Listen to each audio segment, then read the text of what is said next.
Halo, selamat siang rekan-rekan semuanya. Selamat datang di event Mekari Conference 2024.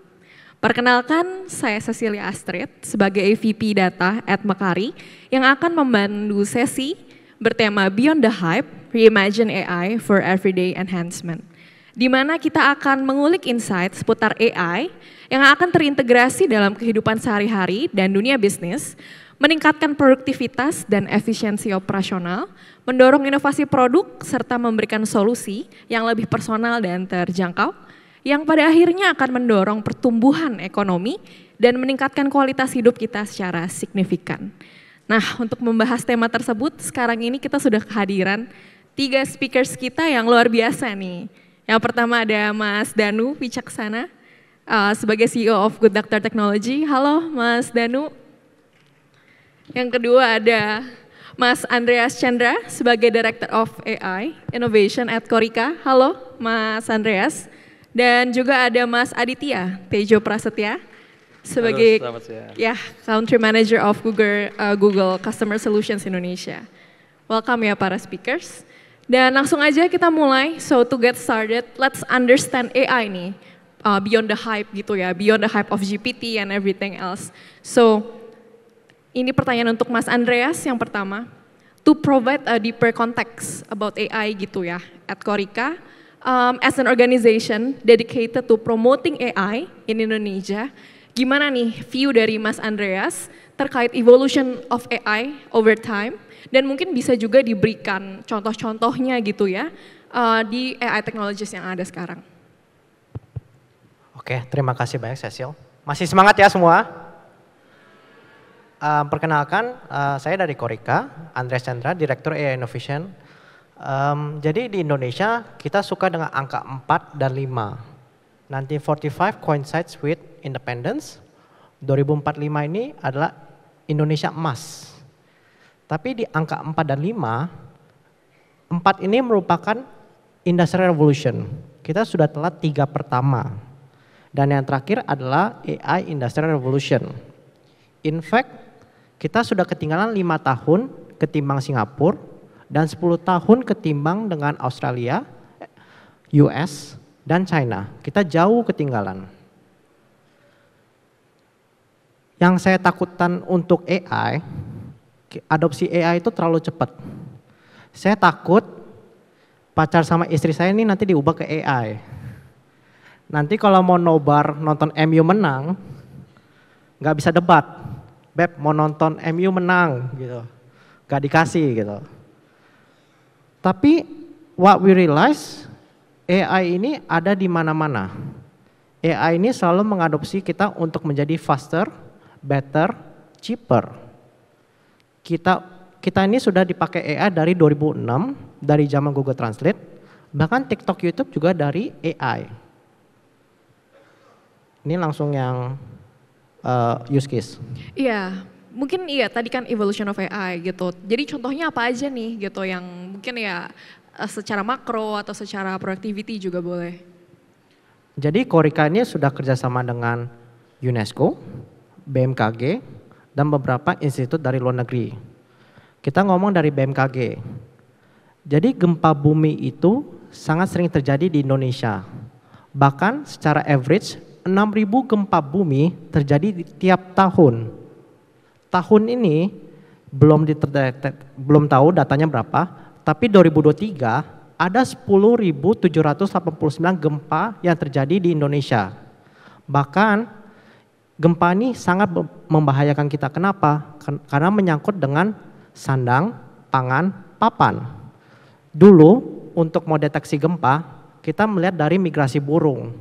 Bukan berarti kita mesti nunggu burung lewat terus. Nah, BMKG ada akurasi untuk mendeteksi gempa 2 minggu sebelumnya, walaupun akurasi 60-70% melalui dataset 5,5 skala Richter. Untuk mengimbangi dataset ini, mereka mesti saling belajar dengan Jepang. Jadi teknologi transfer itu penting, AI itu juga penting untuk time forecasting, prediksi gempa, supaya satgas-satgas bantuan, satgas-satgas untuk menangani kendala bencana pasca bencana pra bencana itu terjadi sebelum gempa itu terjadi. Jadi karena ini konsepnya sangat reaktif. Jadi sangat terbantu sekali AI dalam bentuk makro. Terima kasih. Oke, terima kasih Mas Andreas. Jadi tadi ya mendeteksi gempa 2 minggu sebelumnya menggunakan AI gitu. Dan ngomongin evolusi terhadap AI, Google juga jadi salah satu pioneer di AI. Pertanyaan untuk Mas Aditya, jadi the current hype around generative AI itu sebenarnya somehow seperti overshadowing other impactful AI technologies.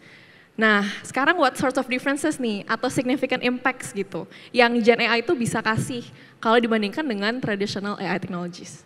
Oke, terima kasih Astrid buat pertanyaannya. Ini menarik banget nih kayak everyone is saying bahwa siapa sih saya yang ngomongin AI, ngomongin dari anak paling kecil sampai ibaratnya mungkin ngomong orang tua saya udah mulai ngomongin AI gitu. Tapi people are asking what is AI gitu. Dan mungkin aku mulai dengan cerita aja deh. Traditional AI atau mungkin lebih dikenal dengan predictive AI. Konteksnya kurang lebih kayak gini. Bayangin kalau misalnya tiba-tiba misalnya Astrid buka restoran gitu, dia akan mesti hire chef, akan mesti punya waiter, akan mesti punya kasir, akan punya a lot of things. Predictive AI kurang lebih akan seperti itu. Dalam konteks semakin setiap data dilatih dan semakin dia terbiasa menangani hal yang dilakukan semakin sering, akan semakin efisien, kasir akan semakin cepat untuk menangani pelanggan, chefnya juga akan terbiasa, bahkan udah nggak perlu baca resep lagi, dia akan langsung dengan cepat. Predictive AI akan seperti itu. Jadi bahkan paling contohnya kalau misalnya kita ngomongin produk Google, kalau kita ngomongin Google Search, bahkan kadang-kadang saya baru ketik satu kata, Google Search sudah nanya apakah ini yang dimaksud yang kamu cari gitu. That's all about predictive AI.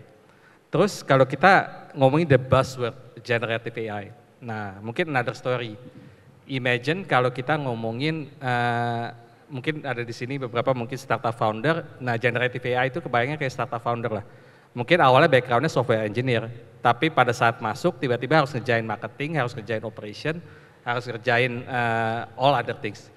Jadi the main difference antara generative AI dengan predictive AI, generative AI itu bisa disebut menangani multimodal. Jadi ada yang tadi inputnya cuma text based, dia bisa ngomongin teks, bisa ngomongin video, bisa ngomongin image, bisa juga mungkin lagu, could be a lot of things. Yang kedua, biasanya karena masalah lebih kompleks, volume yang dihandle dari generative AI jauh lebih banyak. Nah kurang lebih itulah generative AI, jadi kayak startup, dan similar juga kayak startup, apakah generative AI pasti baik atau enggak, same goes, use casesnya bisa banyak banget. Tergantung ya kita lihat apa. Jadi kalau mungkin balik ke pertanyaan tadi, apakah generative AI akan menggantikan predictive AI? Mungkin kalau menurut pandangan saya enggak. Dua-duanya will have their own role. Jadi depends on what the needs dari penggunanya. Oke, ya. Dengan Gen AI ini berarti tadi multimodal, kemudian mungkin bisa provide more context, dan juga kalau ngomongin use cases sekarang nih, mungkin kita nggak usah fokus ke Gen AI gitu, atau kita fokus ke AI teknologi aja secara keseluruhan. Pertanyaan untuk Mas Danu nih, pada bidang healthcare gitu, AI juga revolutionizing patient care gitu kan ya. And kira-kira innovative approaches apa yang diimplement oleh tim dari Good Doctor untuk leverage AI di dalam healthcare field? Oke. Selamat siang teman-teman semua. First of all, thank you Astrid untuk pertanyaannya. Kalau Bapak berdua ini kan expertnya di bidang AI nih. Kalau saya mungkin agak sama dengan teman-teman di sini, kita pengguna AI gitu. Nah kebetulan di perusahaan saya, perusahaan healthcare technology, kita menggunakan beberapa AI yang tadi disebutkan Pak Adit, ada prediktif sama generatif. Tapi sebelum saya masuk ke sana, mungkin ada baiknya saya coba menjelaskan bedanya healthcare AI di Indonesia sama di luar negeri ya. Karena memang sangat berbeda, kondisi negara kita ini lumayan unik gitu. Dalam hal apa? Kalau kita bicara implementasi AI di dunia kesehatan, itu sangat berbeda antara negara berkembang dengan negara maju. Kita salah satu negara berkembang, sama seperti Vietnam, Brazil, dan lain sebagainya. Tapi ketika kita datang ke negara maju, misalkan Amerika Serikat ataupun negara-negara lain di Eropa, perkembangan AI di kesehatan itu sangat-sangat detail dan maju. Sebagai contoh, beberapa minggu lalu saya ada conference call sama teman saya di San Francisco. Dia sudah ngomongin masalah personalized medicine. Jadi bagaimana di sana orang udah melakukan yang namanya genomic test. Jadi DNA Anda itu dianalisa, Lalu medicine itu dipersonalize tergantung sama DNA Anda. Apakah Anda itu lebih sensitif terhadap molekul 1, 2, atau 3 untuk pencegahan diabetes misalkan. Jadi sampai sedalam itu. Selain itu ada yang disebut sebagai AI Assisted Surgery Tool gitu ya. Itu di Amerika udah ngomongin ke sana. Tapi yang saya ingin sampaikan di forum ini adalah untuk Indonesia, Brazil, dan semuanya kita sangat berbeda. Karena negara kita itu belum memfokuskan diri ke arah advance AI, tapi masih mengarah pada bagaimana AI bisa membantu Indonesia untuk meningkatkan produktivitas dokter. Jadi masalahnya adalah productivity increase gitu. Mungkin teman-teman sering dengar dari Pak Menkes ya, Pak BGS. Beliau selalu bilang bahwa di Indonesia kurang dokter. Benar loh, dari 1.000 penduduk di Indonesia tuh cuma ada setengah dokter. Jadi sangat berkurang. Kenapa? Karena WHO itu standarnya 1 dokter setiap 1.000 penduduk, kita baru setengah dokter. Jadi 2 kali lipat kurangnya gitu. Tapi itu pun bukan cuma masalah yang utama, masalah yang lebih pelik lagi adalah distribusi dokternya juga nggak merata gitu. Sehingga kalau bicara implementasi AI di dunia kesehatan di Indonesia, itu ada 2. Yang pertama adalah medical triage, jadi bagaimana kita menggunakan teknologi yang sudah ada untuk bisa membantu para dokter kita melakukan diagnosis secara lebih cepat. Itu yang pertama. Yang kedua adalah bagaimana kita menggunakan AI untuk bisa melakukan remote patient monitoring. Jadi biasanya kerjasama dengan wearable companies, tanpa menyebut brand ya. Jadi misalkan orang yang punya penyakit kronis seperti diabetes, hipertensi, setiap kali mau cek biasanya kan harus datang ke rumah sakit. Nah sekarang dengan wearable yang Bapak Ibu punya, apakah itu bentuknya gelang ataupun yang lain, kita bisa memonitor dari jarak jauh gitu dan memberikan advice secepat mungkin, sedini mungkin gitu. Tanpa harus menunggu beliau itu datang ke rumah sakit. Mungkin itu dulu. Jadi bedanya developed country sama developing country and it's really fascinating gitu.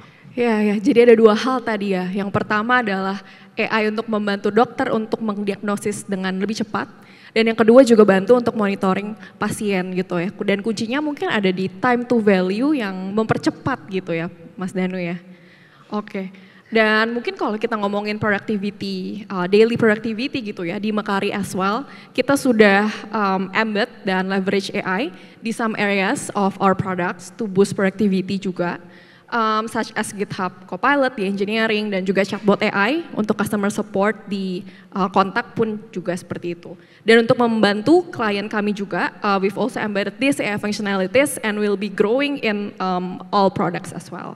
Dan di sini kita juga setuju kan ya bahwa sustainability is crucial gitu, especially this AI thing, terlalu banyak hype tentang AI, tapi gimana sih dengan report yang sekarang indicating bahwa implementasi dari AI technology itu cukup kompleks dan ada resiko dari time to value.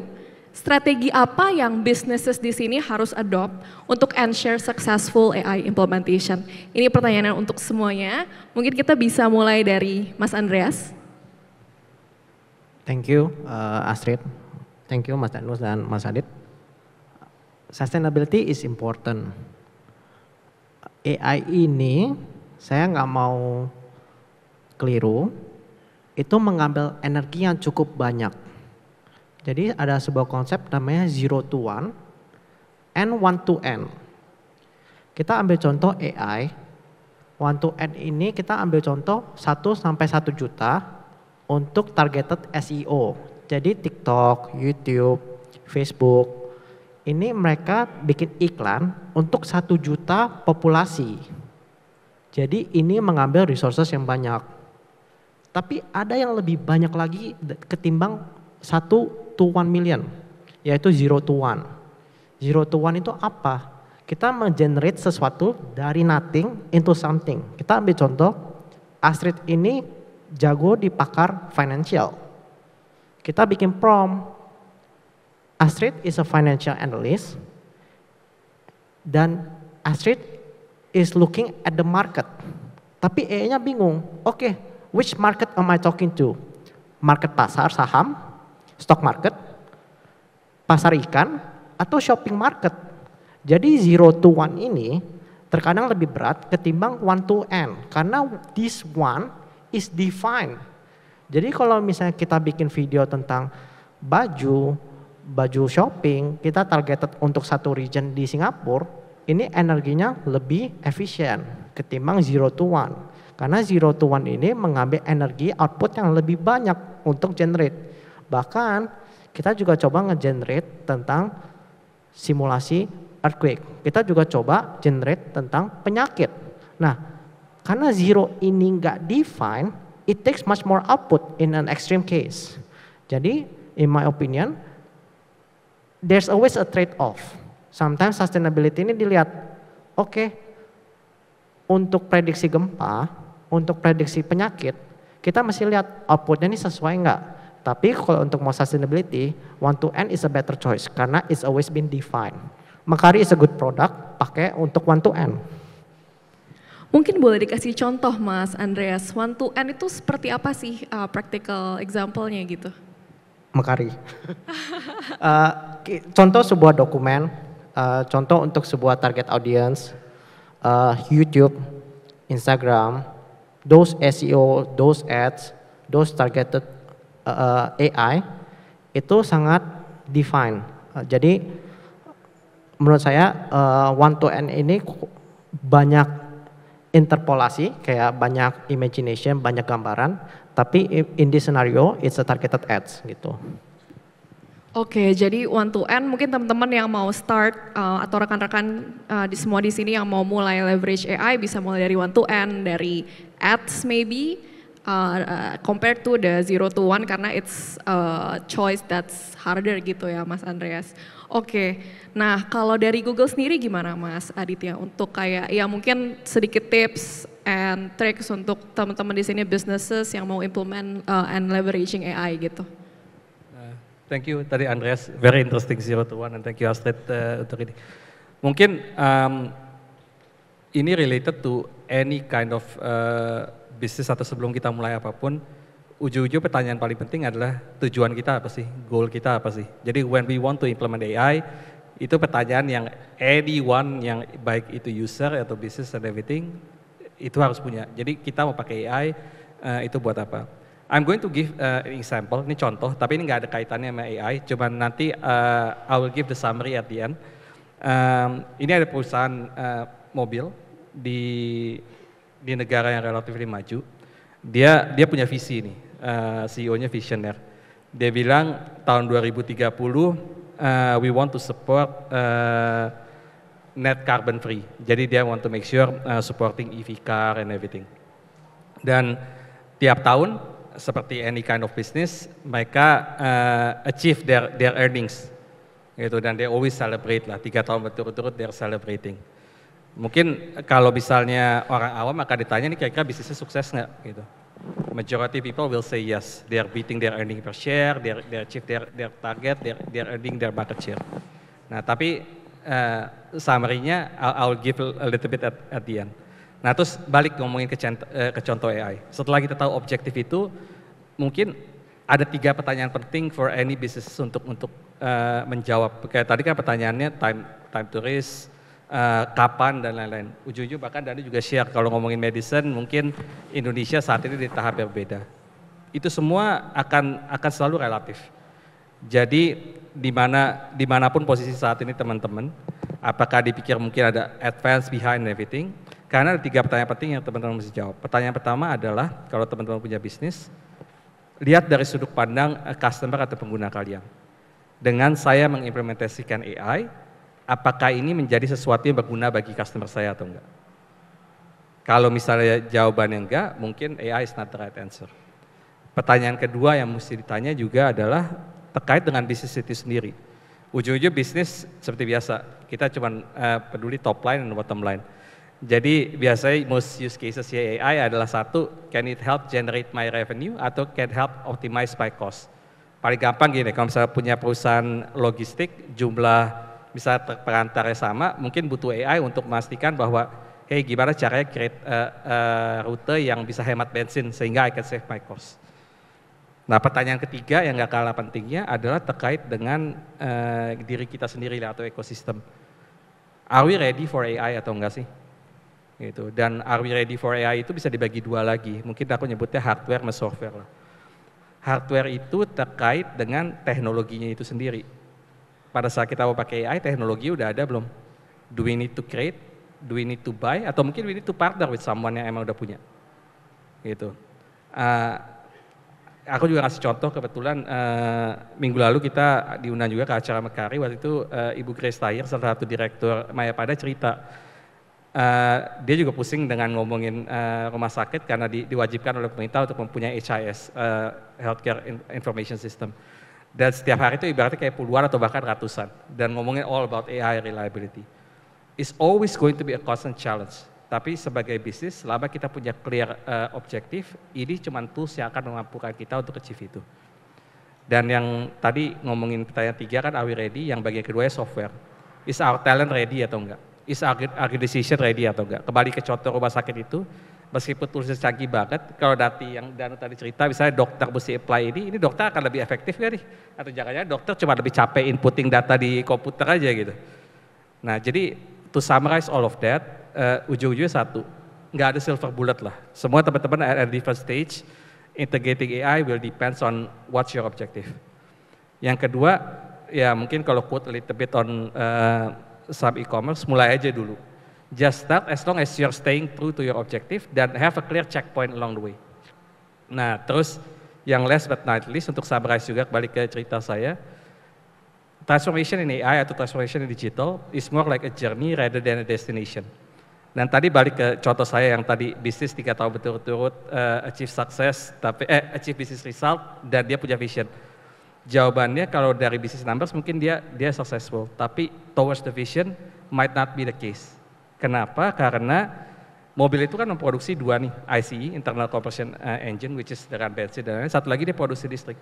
Semua overachievement itu didapat dari ICE, bukan dari electric vehicles.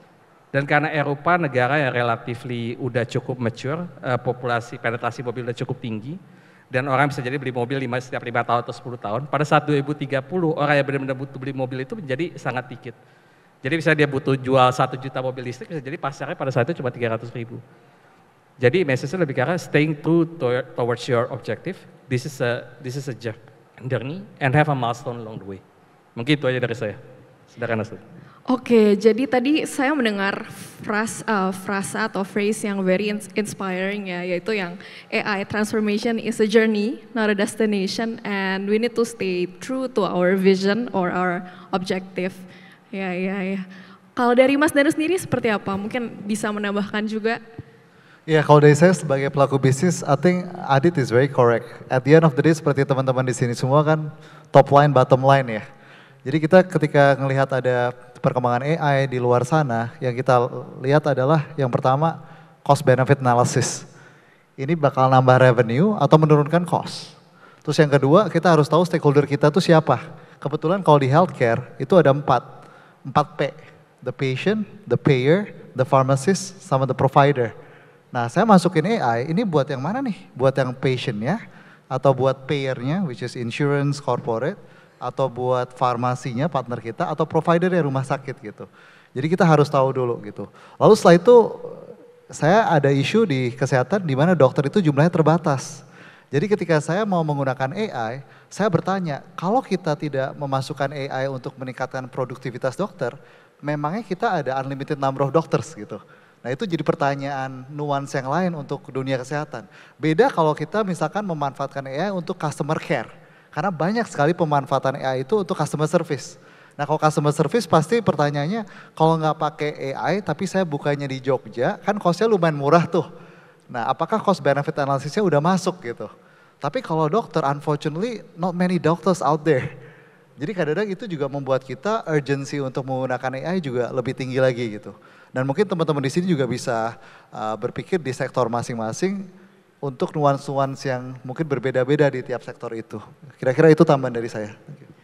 Oke, mungkin lanjut aja juga untuk Mas Danu gitu ya. Looking ahead gitu, mungkin ada emerging AI technologies atau trends yang you believe will shape the future of industries in Indonesia, maybe especially in healthcare or other industries juga boleh. Oke, saya coba kasih contoh satu di private, satu di public ya. Kalau di private di tempat kita, tantangan kita yang nomor 1 adalah bagaimana kita sebagai perusahaan teknologi kesehatan itu bisa melayani masyarakat Indonesia tuh dimanapun mereka berada dengan jumlah dokter yang terbatas.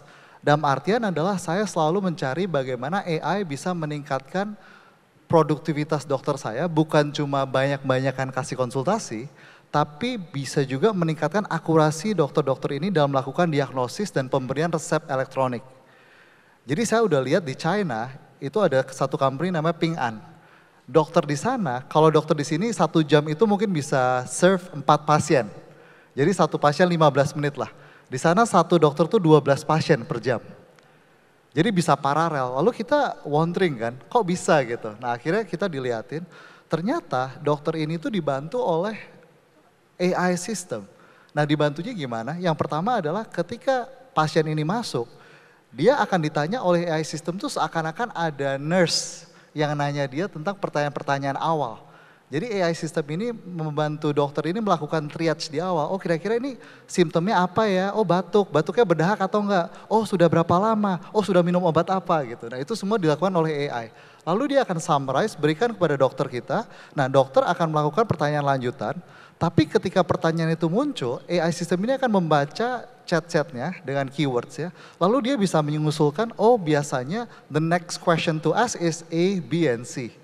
Setelah itu 10-20 pertanyaan akan muncul, oh biasanya medicine yang diberikan A, B, atau C. Atau ini perlu dirujuk ke rumah sakit. Nah dengan bantuan 2 sistem tersebut, dokter ini yang tadi mungkin habis 15 menit 1 pasien, dia hanya perlu masuk 5 menit untuk 1 pasien gitu. Nah itu yang menurut saya akan mengubah dinamika dari produktivitas dokter di Indonesia maupun di developing countries. But having said that, kita harus hati-hati juga karena AI ini kan bukan manusia ya. Jadi kita juga harus mengkombinasikan antara kebijakan human gitu dengan kehebatan AI. Jadi kita juga constant communication dengan DTO di Kementerian Kesehatan bagaimana memastikan bahwa AI ini menjadi supporting tools untuk dokter tapi tidak menggantikan peran dokter. Jadi at the end of the day dokter tetap yang ambil decision makingnya gitu. Itu yang private. Kalau yang public ini saya yakin semua orang di sini bakal excited karena saya super excited with this. BPJS kita itu udah rugi bertahun-tahun teman-teman. Dan mungkin teman-teman bilang, oh saya jarang pakai BPJS. It doesn't matter. Uang pajak kita itu banyak yang ke BPJS teman-teman. Jadi you have to care gitu. Nah problemnya adalah tiap tahun itu klaim data BPJS itu ada gitu. Tapi tidak pernah dianalisis dan tidak pernah diberikan kepada policy maker yang tepat gitu. Jadi menurut saya sebenarnya AI itu bisa dipakai untuk melakukan data analysis data BPJS let's say 10 tahun ke belakang.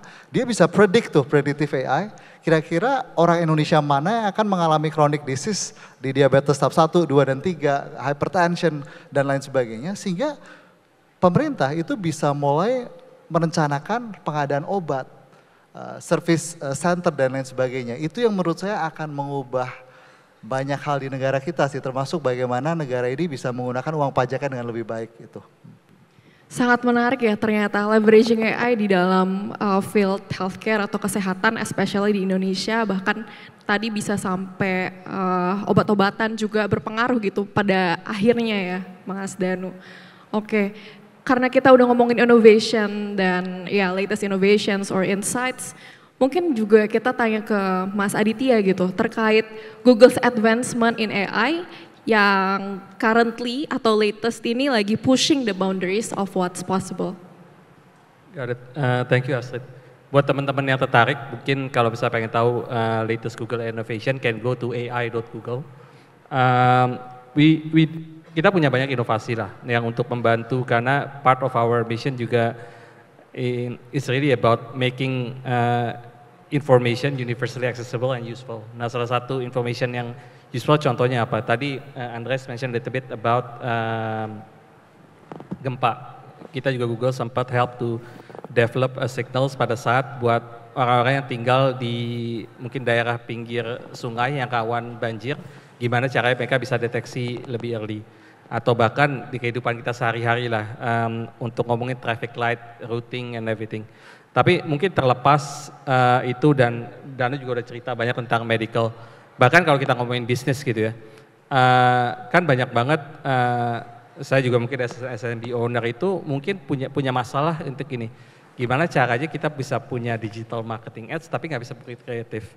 Bahkan the advancement of AI udah enabling bahwa mereka bisa generate creative ads dengan input yang sangat minimum. Mungkin kalau bisa teman-teman tertarik, teman-teman bisa ngelihat cari aja di YouTube Google Marketing Live 2024, gimana caranya we can create kreatif with ads dengan very minimum information. AI will enable a lot of things, tapi ujung-ujungnya kayak Nadu bilang, tergantung manusia yang memanfaatkannya. Jadi kalau punya tools yang canggih-canggih, tapi manusia yang nggak bisa pakai juga nggak akan berguna gitu. Mungkin itu aja. Thank you. Nah, ngomongin implementasi AI dan manusianya nih yang bisa pakai atau enggaknya walaupun teknologinya udah sangat advance. Ini pertanyaan terakhir untuk sesi kita pada hari ini. Dari Mas Andreas gitu, apakah ada practical tips yang you can share with everyone di sini, kan ada beberapa juga influential leaders gitu, to implement AI in their businesses atau daily lives untuk boost sustainable personal and business growth? Oke, thank you. Ini agak philosophical ya, jadi agak open perspektif. Tapi saya pengen bilang semoga Good Doctor bisa sembuhin sakit hati. Kalau bisa sih saya mau subscribe lifetime. Practical tips, saya pengen tahu di sini ada yang Pet Society atau tahu Ping BBM. Jadi namanya teknologi itu terlalu cepat. Saya pun udah lupa kapan saya minta PIN BBM gitu. Kapan saya broadcast hoax, saya takut itu. Jadi be agile gitu. Be industry ready gitu. Jadi awal saya belajar BBM itu saya nggak tahu cara screenshot gimana gitu. Saya ngajarin nyokap cara ping, di ping terus-terusan. Telat 5 menit di ping 50 kali gitu. Untungnya sekarang di WhatsApp nggak bisa ping gitu. Jadi sebuah practical tips adalah agile, industry ready, sama salah satu yang saya sering terapkan adalah hard knocks, ketok. Saya dulu dari BizDev, jadi ada bos dari Tambang Aussie ngajarin saya, kalau tetangga saya nggak pakai, saya nggak mau pakai. Jadi saya ketok sekali, 2 kali, 3 kali, nggak berhasil. Saya ketokin tetangganya gitu. Nah untungnya tetangganya mau gitu. Jadi ada kalanya those three are something that's quite pragmatic gitu. Karena terjadi gitu. BBM ini ketinggalan jauh gitu. Kapan lagi di ping gitu. Kangen juga di ping gitu. Sama yang terakhir pakai Mekari. Thank you loh Mas Andreas sudah disebut terus. Oke, jadi tadi pertanyaannya menutup sesi kita pada hari ini, mungkin saya rekap sedikit gitu ya. Banyak banget insights yang kita dapetin dari sesi hari ini. Yang pertama terkait AI transformation is a journey, not a destination. Lalu kemudian juga leveraging AI untuk membantu kesehatan di Indonesia. Dan yang terakhir, maybe first you don't know, but just push through being agile or like hard knocks. So thank you banget speakers kita, insight-insightnya pada hari ini. Dan juga thank you untuk para audiens atas antusiasmenya.